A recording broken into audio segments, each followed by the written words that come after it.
పెళ్ళైనా పండగైనా వేడుక ఏదైనా పట్టుచీరల ప్రత్యేక వేదిక వారాహి సిల్క్స్.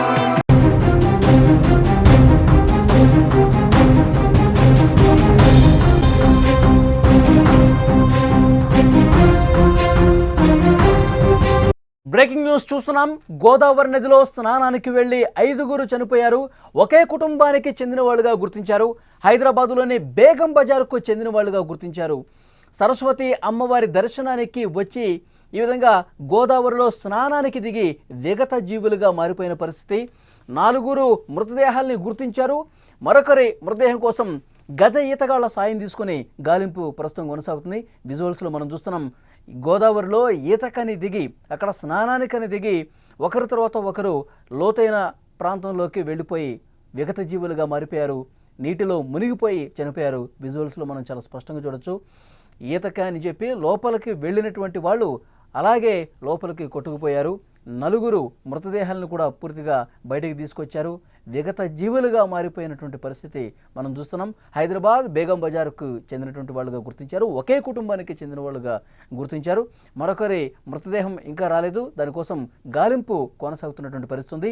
ఇటీవల కాలంలో గోదావరి నదిలో వరుసగా ప్రమాదాలు జరుగుతూనే ఉన్నాయి. మొన్న జూన్ 7వ తారీఖున భద్రాచలంలో పుణ్యస్నానం ఆచరిస్తూ గోదావరి నదిలో 7 ఏళ్ల బాలుడు చనిపోయాడు. ఆ ఘటన ఇంకా కళ్ళ ముందు మెదులుతూనే ఉంది. దాన్ని ఇంకా మర్చిపోలేదు.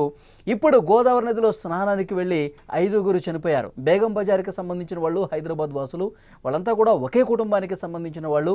గోదావరిలో ఆదివారం ప్రమాదవశాత్తు మునిగి చనిపోయారని అక్కడ స్థానికులు కూడా చెప్తున్నారు. గత కొంతకాలంగా రాజస్థాన్కు చెందినటువంటి 3 కుటుంబాలు హైదరాబాద్లో నివాసం ఉంటున్నాయి. ఈ కుటుంబాల నుంచి 18 మంది బాసరకు వచ్చారు. సరస్వతి అమ్మవారి దర్శనానికి వచ్చారు. గోదావరిలో పుణ్యస్నానాలు చేస్తుండగా ఈ 5గురు గల్లంతైనట్టుగా తెలుస్తోంది. ఈ ఘటనకు సంబంధించి సమాచారం అందుకున్న వెంటనే హుటాహుటిన పోలీసులు అక్కడికి వెళ్లారు. సమాచారం సేకరించారు. గజ ఈతగాళ్లను లోపలికి పంపించి మృతదేహాల కోసం గాలింపు చేశారు. మృతదేహాలు 4 వెలికి తీశారు. వెలికి తీస్తున్నటువంటి దృశ్యాలను కూడా మీరు స్క్రీన్ మీద చూస్తున్నారు. 4 ఆ మృతదేహాలను కూడా బయటికి లాక్కొస్తున్నటువంటి దృశ్యాలు మనం చూస్తూ ఉన్నాం. ఇంకొక మృతదేహం వెలికి తీయాల్సి ఉంది, ఇంకా దొరకలేదు. గజ ఈతగాళ్ల సాయం తీసుకున్నారు. ఇంకా గాలింపు అనేది తీవ్రంగా కొనసాగుతున్నటువంటి పరిస్థితి. మృతులకు సంబంధించిన డీటెయిల్స్ ఒకసారి చూస్తే 17 ఏళ్ల రాకేష్, 18 ఏళ్ల వినోద్, రుతి, అలాగే మదన్ వీళ్ళు గుర్తించారు. వీళ్ళందరినీ కూడా బైంస ఆసుపత్రికి తీసుకెళ్లారు. ఇంకొకళ్ళ కోసం గాలింపు తీవ్రంగా కొనసాగుతుంది. స్నానాలు చేస్తుండగా వీళ్ళు లోతైన ప్రాంతంలో మునిగి చనిపోయారు. ముందు ఒక వ్యక్తి ఆ లోతైన ప్రాంతంలో మునిగిపోతుంటే అతన్ని కాపాడదామని ఇంకొకరు లోపలికి వెళ్ళారు.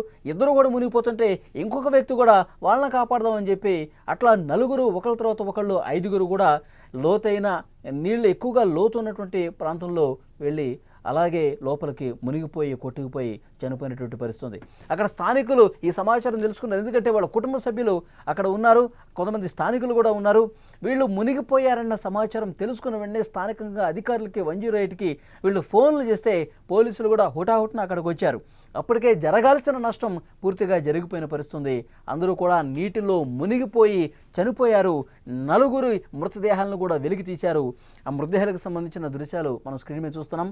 వాళ్ళని బయటికి తీసుకొచ్చారు గజ ఈతగాళ్ల సాయంతో. ఇంకొక మృతదేహం కోసం గాలింపు తీవ్రంగా కొనసాగుతున్నటువంటి పరిస్థితి. ఈ మధ్యకాలంలో మనం ఇలాంటి ఘటనలు రెగ్యులర్గా చూస్తున్నాం.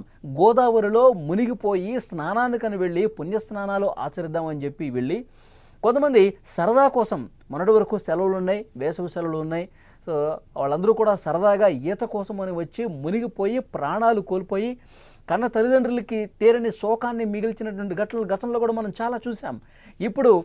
ఇప్పుడు పుణ్యస్నానాలు ఆచరించడానికి వచ్చి హైదరాబాద్ బేగం బజార్కి సంబంధించిన కుటుంబాలకు సంబంధించిన యువకులు అక్కడ ఆలయానికి వచ్చి గోదావరిలో పుణ్యస్నానాలు చేద్దామని లోపలికి వెళ్ళి లోతు తెలియక దాన్ని అంచనా వేయలేక అంతకంతకు లోపలికి అట్లా వెళ్ళిపోయి నీటిలో మునిగిపోయినటువంటి పరిస్థితి కనిపిస్తుంది. వారి కుటుంబ సభ్యులు తీవ్ర ఆవేదనలో ఉన్నారు, కన్నీళ్లు పర్యంతమవుతున్నారు.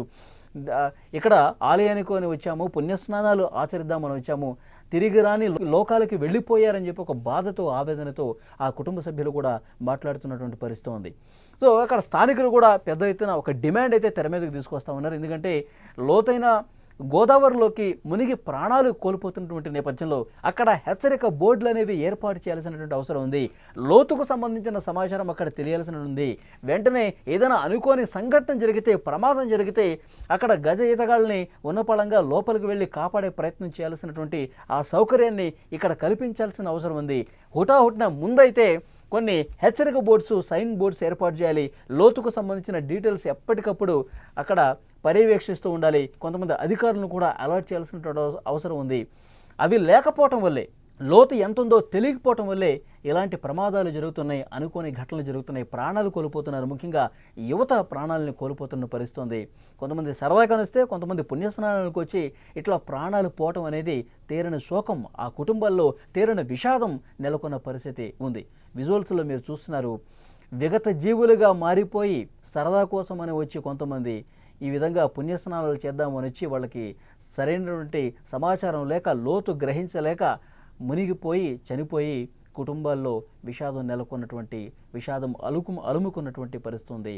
అంబులెన్స్లో భైంస ఆసుపత్రికి తీసుకెళ్తున్న దృశ్యాలు మనం చూస్తున్నాము.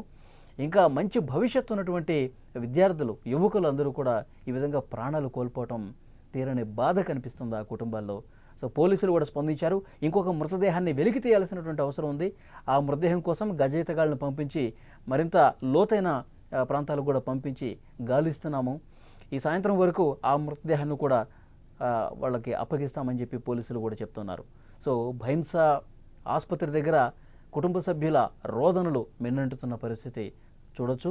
ప్రస్తుతం ఇంకొక మృతదేహం కోసం గాలింపు కొనసాగుతోంది. పుణ్య స్నానాలు ఆచరిద్దామని చెప్పి అక్కడికి వెళితే బాసరలో ఇలాంటి సిచ్యువేషన్ వచ్చింది. అసలు ఈరోజు మేము ఇక్కడ రాకపోయినా బాగుండేదని చెప్పి కుటుంబ సభ్యులు అక్కడ కింద కూలబడిపోయి రోధిస్తున్నారంటే పరిస్థితి ఎంత విషాదకరమైనటువంటి వాతావరణం ఉందో అర్థం చేసుకోవచ్చు. ప్రస్తుతం అక్కడ రెస్క్యూ జరుగుతున్నటువంటి తీరు, మృతదేహాల్ని ఒడ్డుకి చేరుస్తున్నటువంటి దృశ్యాలు మనం చూస్తున్నాం.